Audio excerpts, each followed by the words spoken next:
அனைவருக்கும் வணக்கம். நாம் இந்தியன் பாலிட்டியில் நான் கான்ஸ்டியூஷனல் பாடிஸை பற்றி பார்த்துட்டு இருக்கோம். இன்றைக்கி நாம் பார் கவுன்சில் ஆஃப் இந்தியா அப்படிங்கிற இந்திய வழக்கறிஞர்கள் கழகம் அப்படிங்கிறத பற்றி தான் நம்ம பார்க்க போகிறோம். அதாவது பார் கவுன்சில் ஆஃப் இந்தியா, இந்திய வழக்கறிஞர்கள் சங்கம், இதில் கழகம் அப்படிங்கிறத பற்றி தான் நாம் இந்த கிளாஸில் பார்க்க போகிறோம். 1951 ஆல் இந்தியா பார் கமிட்டி அப்படிங்கிற ஒரு கமிட்டியை வந்து உருவாக்குறாங்க. Under chairmanship of SR Das தலைமையிலான ஒரு கமிட்டி உருவாக்குறாங்க. All India bar council committee அப்படிங்கிறத 1951 வந்து உருவாக்குறாங்க. எதுக்கு?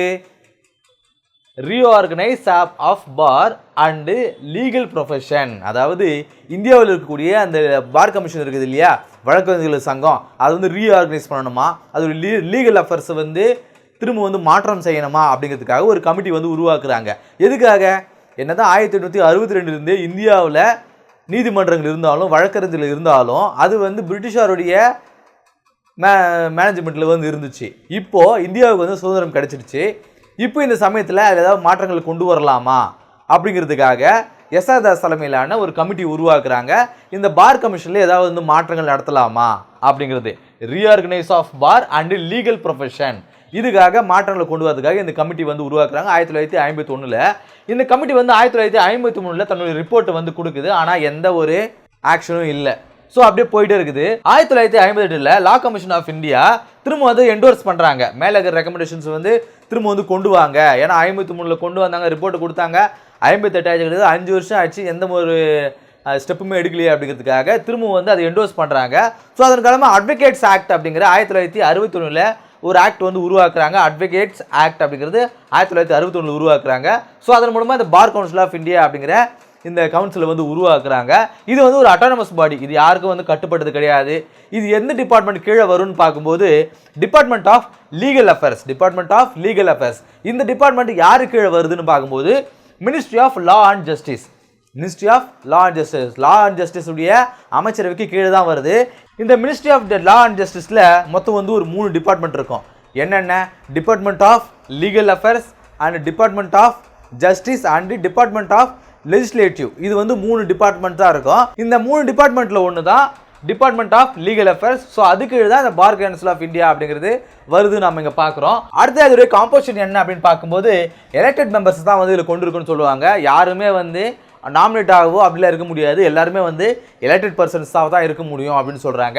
எப்படி இது எலெக்ட் பண்ணுவாங்க அப்படின்னு பார்க்கும்போது ஒவ்வொரு மாநிலத்தில் இருக்கக்கூடிய ஸ்டேட் பார் கவுன்சில் இருக்குது இல்லையா, இந்த 1961 கொண்டு வந்த இந்த அட்வொகேட்ஸ் ஆக்ட் மூலமாகவே நேஷனல் லெவலில் ஒரு பார் கவுன்சிலும் அதே போல் ஸ்டேட் லெவலில் ஒரு பார் கவுன்சில்ஸும் வந்து உருவாக்கியிருப்பாங்க.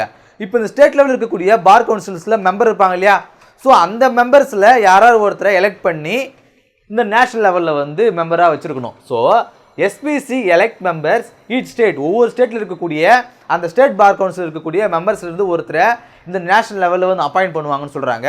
அதே போல் அட்டார்னி ஜெனரல் ஆஃப் இந்தியாவும் இதில் வந்து ஒரு மெம்பராக இருப்பார். அதே போல் சொலிசிட்டர் ஜெனரல், அதாவது அட்டார்னி ஜெனரலுக்கு ஹெல்ப் பண்ணுறதுக்காக உருவாக்கப்பட்ட ஒரு அடிஷ்னல் போஸ்டிங். இதை பற்றி வந்து கான்ஸ்டியூஷனில் சொல்லப்படலை அப்படிங்கிறத நம்ம லாஸ்ட் கிளாஸ்லேயே பார்த்துருப்போம். ஸோ அட்டார்னி ஜெனரல் ஆஃப் இந்தியாவும் சொலிசிட்டர் ஜெனரல் ஆஃப் இந்தியாவும் எக்ஸ் ஆஃபிஷியோ மெம்பர்ஸாக இருப்பாங்க. இந்த ஒவ்வொரு ஸ்டேட்டில் இருக்கக்கூடிய மெம்பர்ஸும் வந்து இதில் மெம்பர்ஸாக இருப்பாங்க. அதில் யாராவது ஒருத்தர் எலெக்ட் ஆகிட்டு அவர் இதில் மெம்பர்ஸாக வருவார். அதே போல் அட்டார்னி ஜெனரல் ஆஃப் இந்தியாவும் இதில் ஒரு மெம்பர், அதே போல் சொலிசிட்டர் ஜெனரல் ஆஃப் இந்தியாவும் ஒரு மெம்பர். இவங்க 2 பேரும் எக்ஸ் ஆஃபிஷியோ மெம்பர்ஸ் அப்படிங்கிறது நம்ம இங்கே பார்க்குறோம். அடுத்த வந்து சேர்பர்சன் அண்ட் வைஸ் சேர்பர்சன். இதுலேயே வந்து சேர்பர்சன் அண்ட் வைஸ் சேர்பர்சன் இருப்பாங்க. இவங்களும் வந்து அதில் யாராவது ஒருத்தர் இருக்காங்க, அந்த மெம்பர்ஸ் இருக்காங்க இல்லையா, எலெக்டான மெம்பர்ஸ் இருக்காங்க இல்லையா, இவங்கள ஒருத்தரை இல்லை சேர்பர்சனாகவும் வைஸ் சேர்பர்சனாகவும் வந்து அப்பாயிண்ட் பண்ணிக்குவாங்க அப்படின்னு சொல்கிறாங்க. அவங்களும் வந்து எலெக்டட் பர்சன்ஸ் தான். அதே போல் இவங்களுடைய டென்யூர் அப்படிங்கிறது 2 வருஷம் இந்த சேர்பர்சனும் வைஸ் சேர்பர்சனும் அது இருக்கலாம் அப்படின்னு சொல்கிறாங்க. அது பிறகு இதில் கமிட்டி, இதில் யார் என்னென்ன கமிட்டிஸ்லாம் இருக்குன்னு பார்க்கும்போது டிசிப்ளினரி கமிட்டி இருக்கும், அண்ட் வந்து லீகல் எய்டு கமிட்டி இருக்கும், அண்ட் வந்து எக்ஸிக்யூட்டிவ் கமிட்டி இருக்கும், லீகல் எஜுகேஷன் கமிட்டி இருக்கும், அண்டு அதர் கமிட்டிஸ் இருக்கும் அப்படின்னு சொல்கிறாங்க.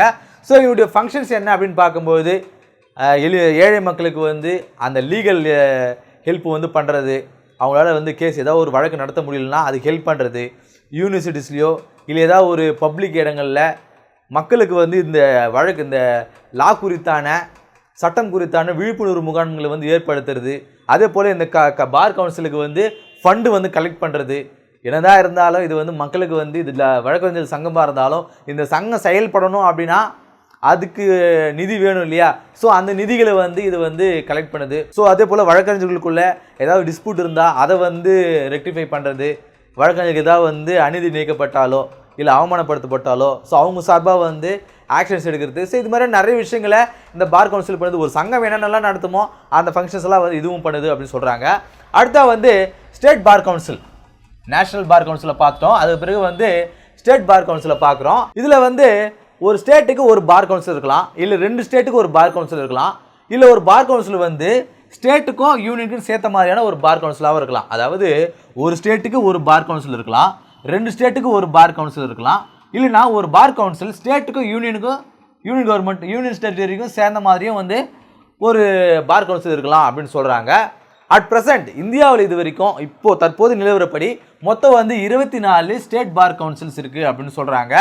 இதில் மெம்பர்ஸ் நம்ம மேலே பார்த்தோம். இந்த நேஷனல் லெவல் பார் கவுன்சிலில் மெம்பர்ஸ் வந்து எப்படி எலெக்ட் ஆகுவாங்க? ஒவ்வொரு ஸ்டேட்டில் இருக்கக்கூடிய அந்த மெம்பர்ஸில் யாராவது ஒருத்தர் எலெக்ட் பண்ணி இங்கே கொண்டு வந்தால் அவர் இதில் மெம்பராக இருக்கலாம் அப்படின்னு சொல்கிறாங்க. இந்த ஸ்டேட் பார் கவுன்சிலில் எப்படி வந்து மெம்பர்ஸ் வந்து செலக்ட் பண்ணுவாங்க அப்படின்னு பார்க்கும்பொழுது இதுவுமே வந்து எலெக்ஷன் முறையில் தான். எலெக்ஷன் எப்படி வந்து கண்டக்ட் பண்ணுறாங்களோ ஸோ அதே போல் வழக்கறிஞர்களுக்குள்ளே ஓட்டெடுப்பு நடத்தி ஸோ அதன் மூலம் மெம்பர்ஸை வந்து இவங்க செலக்ட் பண்ணுவாங்களாம். இது எப்படி வந்து பிரிக்கிறாங்க அப்படின்னு பார்க்கும்போது ஒரு ஸ்டேட்டில் இந்த ஒவ்வொரு ஸ்டேட்லேயும் வந்து எப்படி இந்த மெம்பர்ஸோடைய அந்த ஸ்ட்ரென்த் இருக்குது அப்படின்னு பார்க்கும்போது ஒரு ஸ்டேட்டில் 5000 எலக்ட்ரோட்னா என்ன? வாக்காளர்கள். எலக்ட்ரோட்னா என்ன? வாக்காளர்கள். ஒரு ஸ்டேட்டில் 5000 வாக்காளர்கள் இருந்தால் அங்கே வந்து 15 மெம்பர்ஸ் வந்து இருக்கணும். ஒரு ஸ்டேட்டில் 5000லேருந்து 10,000 வாக்காளர்கள் இருந்தால் 20 மெம்பர்ஸ் இருக்கணும் அந்த ஸ்டேட்டுடைய பார் கவுன்சிலில். அதே வந்து 10,000க்கு மேலே எலக்ட்ரோட் இருந்தால் மொத்தம் வந்து 25 மெம்பர்ஸ் வந்து அந்த ஸ்டேட் பார் கவுன்சில் இருக்கணும்னு சொல்கிறாங்க. இது இன்னும் எளிமையாக சொல்கிறேன்னா, இப்போது ஒரு ஸ்டேட்டில் இந்த பார் கவுன்சில் இல்லையா, இது யாருக்கான பார் கவுன்சில்? வழக்கறிஞர்களுக்கான ஒரு பார் கவுன்சில். சிம்பிளாக சொல்கிற பாருங்க, ஒரு ஸ்டேட்டில் 5000 வக்கீல்கள் இருந்தாங்கன்னா, அட்வொகேட்ஸ் வந்து 5000 பேர் இருந்தாங்கன்னா அவங்க வாக்களிக்க போகிறாங்க அப்படின்னா அந்த ஸ்டேட்டுக்கு வந்து 15 மெம்பர்ஸ் கொண்ட ஒரு பார் கவுன்சில் இருக்கணும். இதே ஒரு ஸ்டேட்டில் 5000லேருந்து 10,000க்குள்ள வழக்கறிஞர்கள் இருக்காங்க அப்படின்னா அந்த பார் கவுன்சிலில் 20 மெம்பர்ஸ் இருக்கணும்.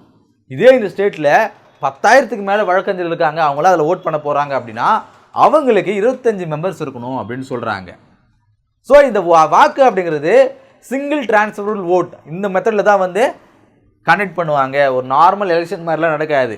இப்போ ஸ்டேட் எலெக்ஷனோ எம்பி எலெக்ஷனோ எம்எல்ஏ எலெக்ஷனோ எப்படி வந்து டைரக்ட் வாக்கிங்கோ அது மாதிரிலாம் கிடையாது. இது சிங்கிள் டிரான்ஸ்ஃபரபிள் ஓட் இந்த மெத்தடில் தான் வந்து ஓட்டிங் இருக்கும் அப்படின்னு சொல்கிறாங்க.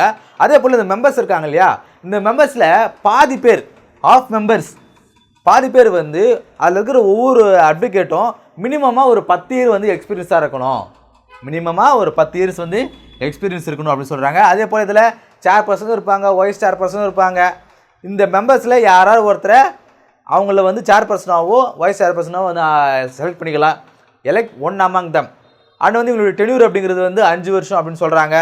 அதே போல் இப்போ வந்து ஒரு 5 வருஷம் உங்களுடைய டென்யூர் இருக்குது இல்லையா, இப்போ அந்த 5 வருஷம் முடிகிறதுக்குள்ளவே எலெக்ஷன் நடத்தி அடுத்த 5 வருஷம் யார் வந்து இந்த பதவி இருக்க போகிறாங்க அப்படிங்கிறத எலெக்ட் பண்ணணும். இன்கேஸ் அதுமாரி கண்டக்ட் பண்ண முடியல அப்படின்னா ஒரு 6 மாதம் அவங்களுடைய அந்த பதவியை வந்து நீட்டிக்கலாம் அப்படின்னு சொல்கிறாங்க. இந்த கிளாஸ் இல்லாமல் bar council of India and state bar council of இந்தியாவை பற்றி பார்த்தோம். அடுத்த கிளாஸை சந்திப்போம். நன்றி.